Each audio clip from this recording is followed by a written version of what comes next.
పాలన అంటే ప్రజల చేత ప్రజల యొక్క ప్రజల భారత రాజ్యాంగం చెప్పినట్టుగా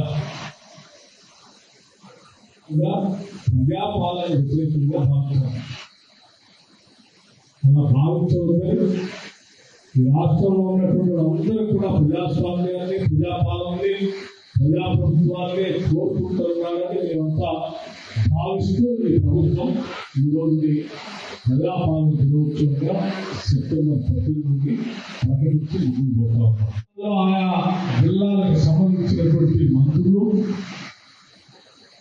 బాధ్యత ఉన్నటువంటి ఇతర నాయకులందరూ కూడా ఇవాళ జెండా ఎగరేసి ఈ రాష్ట్ర ప్రభుత్వం ప్రజలకు అంకితమై ఏ కార్యక్రమాలు చేపట్టిందో వాటన్నిటిని కూడా స్పష్టంగా వివరిస్తూ ముందుకు వచ్చారు. ఇటువంటి ప్రజాపాలన సందర్భంగా మనం అమలు చేస్తున్నటువంటి ఉచిత బస్సు రవాణా సౌకర్యాన్ని కానీ, 10 లక్షల వరకు ఉచిత వైద్యం చేయించుకునేటువంటి పేదలకు సంబంధించిన రాజీవ్ ఆరోగ్యశ్రీకి సంబంధించినది, 200 లోపులో యూనిట్ ఖర్చు అవుతున్నటువంటి కరెంటు ఖాతాదారులందరికీ ఉచితంగా కరెంట్ ఇచ్చే విధానం కానీ, ఇల్లు లేనటువంటి దశాబ్ద కాలం బాధపడుతున్నటువంటి ప్రజలందరికీ ఇందిరమ్మ ఇల్లు ఒక్కొక్క ఇంటికి 5 లక్షల రూపాయల లెక్క శాంక్షన్ చేసి,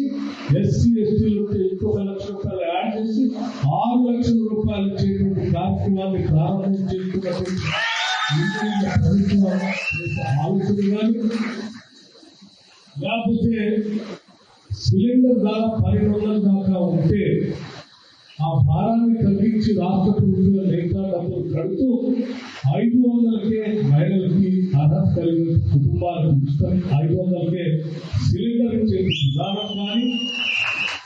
ఇలా చెప్పుకుంటూ పోతే అనేక ఈ ప్రభుత్వం చేసుకుంటూ ముందుకు పోతాం.